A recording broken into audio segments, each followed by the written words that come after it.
My graduation party was supposed to be one of the happiest days of my life. Friends, relatives, neighbors, everyone was there.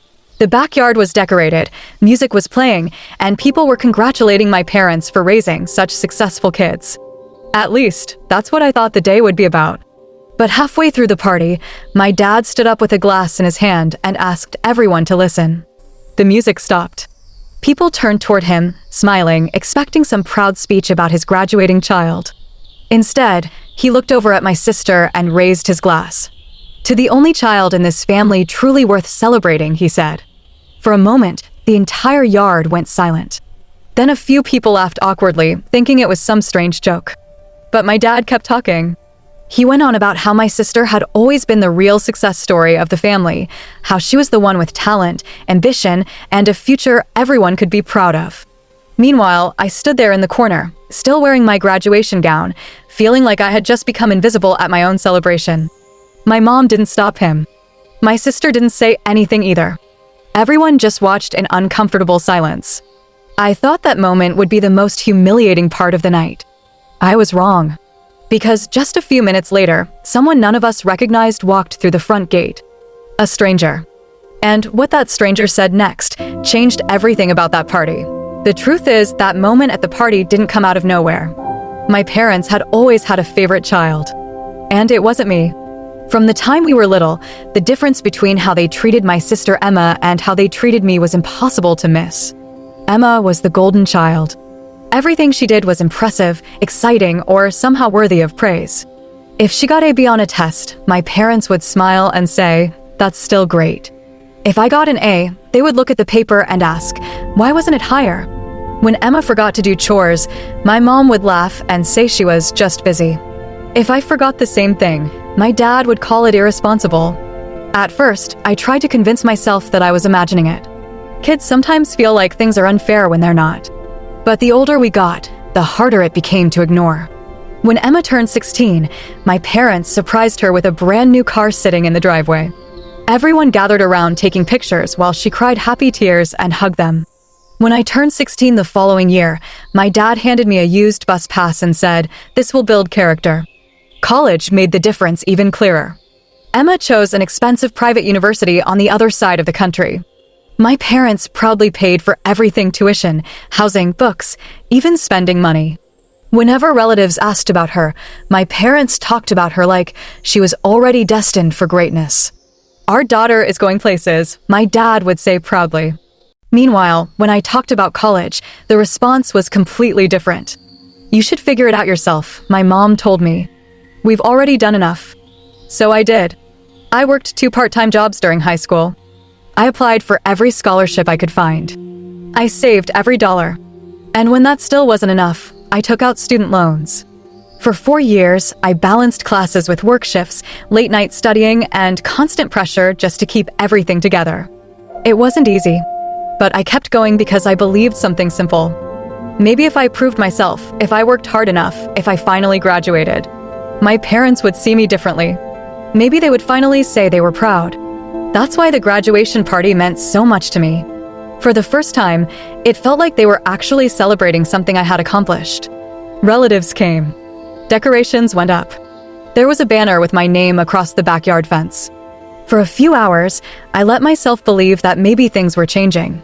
Maybe this was the moment my parents finally saw me as more than the other child. But when my dad raised his glass and called my sister the only child worth celebrating, I realized something painful. The favoritism had never really changed. I had just been hoping it would. The backyard was packed with people. Relatives I hadn't seen in years, neighbors from down the street, even a few of my parents' coworkers were standing around with drinks in their hands. A big banner hung across the fence that said, "Congratulations, graduate." At least on the surface, everything looked like a normal graduation celebration. People congratulated me when they arrived. Some asked about my degree, others joked about how fast time had passed. For a little while, I actually felt proud. For years of hard work had finally paid off. But the mood started to shift when my dad stood up to give a toast. He tapped his glass with a fork to get everyone's attention. The music faded and conversations slowly quieted down.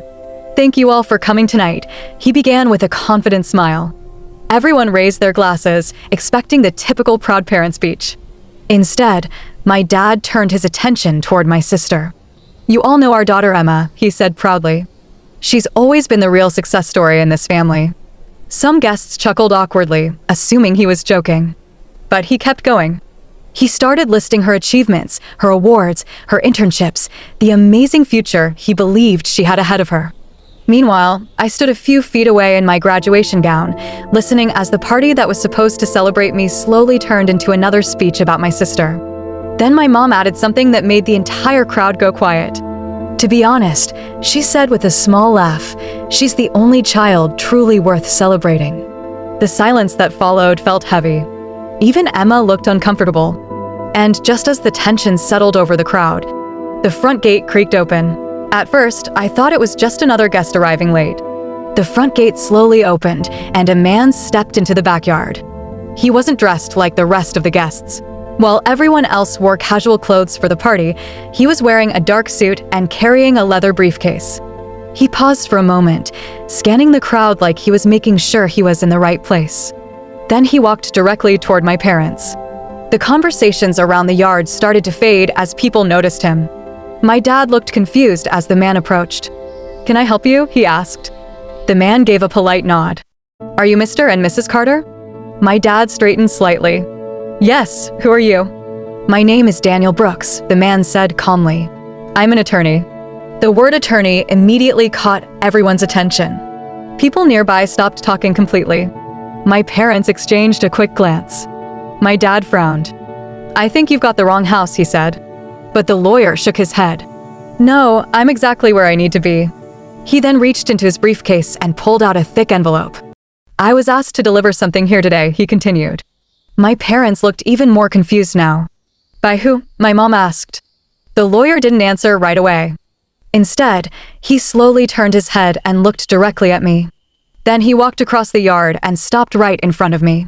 The entire crowd watched in silence. He held out the envelope. "This," he said clearly, "is for you." I stared at the envelope in my hands, completely stunned. Because whatever was inside it had just interrupted my graduation party. For a few seconds, I just stared at the envelope in my hands. The entire backyard had gone quiet. Even the music had stopped. Dozens of people were watching me, waiting to see what was inside. My dad crossed his arms impatiently. "Well," he said, "what is it?" I slowly opened the envelope. Inside was a thick stack of official documents with a law firm's letterhead printed across the top. At first, none of it made sense. Legal language. Signatures. Dates. Then the man in the suit spoke again. "Allow me to explain," he said calmly. "This document concerns an education trust that was created several years ago." My dad frowned. "What trust?" The attorney adjusted his glasses and continued. 5 years ago, a private donor established a financial trust for a student from this family. The crowd started whispering quietly. My mom looked confused. "Who would do that?" she asked. The attorney turned toward me. "The trust was created specifically for you." For a moment, I honestly thought I had misheard him. "For me?" I asked.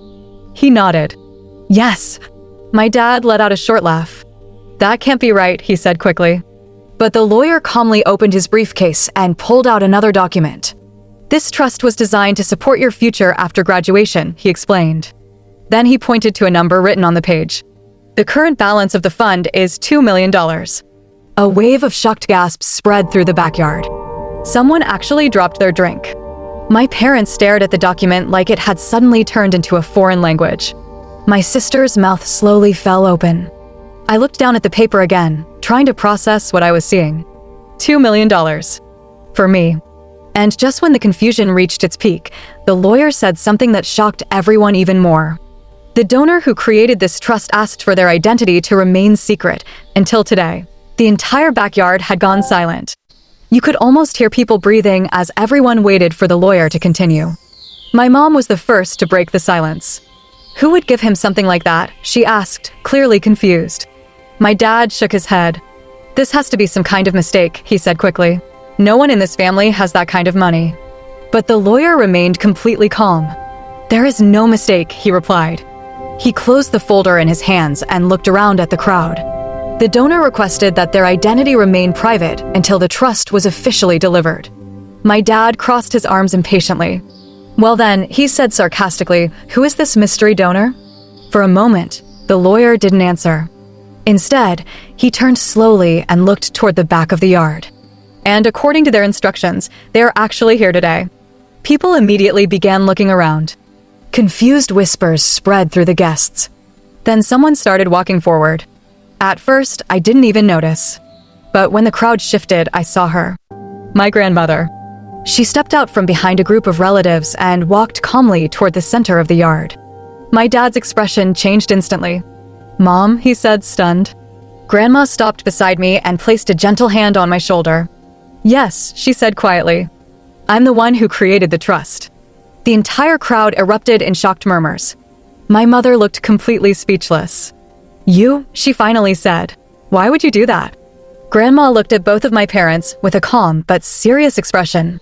"For years," she said, "I watched you treat one child like they were everything and the other like they barely mattered."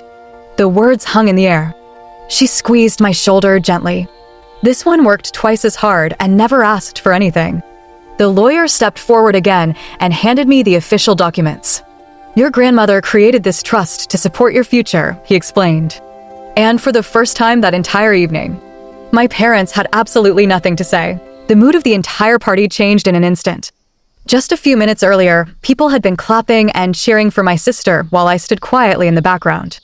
Now every pair of eyes in the backyard was on me. Whispers started spreading through the crowd. Relatives who had laughed awkwardly during my dad's speech were now staring at my parents with uncomfortable expressions. Some of them looked embarrassed. Others looked angry. My dad tried to force a small laugh, like the situation wasn't a big deal. "Well, that's unexpected," he muttered. But no one really responded. For the first time all evening, people weren't paying attention to him anymore. Instead, several relatives walked over to congratulate me. One of my uncles shook my hand and said quietly, "You earned this." Another guest patted me on the back and said my grandmother must be very proud. Meanwhile, my sister had quietly stepped away to the edge of the yard. She didn't say anything, but the confidence she had earlier seemed to disappear. My parents looked completely lost. They stood there in the middle of the party they had organized, realizing that their earlier words were now echoing in everyone's minds. Only minutes earlier, they had announced that I was the child not worth celebrating. Now the entire crowd knew the truth. Because while they had spent years comparing their children, someone else had been paying attention the whole time. Before the party ended, my grandmother gently tapped her glass to get everyone's attention. The quiet conversation stopped, and people turned toward her. "I think we forgot the real reason we're all here," she said with a calm smile. She gestured toward me. This party was supposed to celebrate a graduate. A few people started clapping. Then more joined in. Within seconds, the entire backyard filled with applause. This time, it wasn't awkward. It was real. As I stood there holding the documents in my hand, I finally understood something. My parents had spent years deciding which child mattered more. But my grandmother had already made her decision long ago.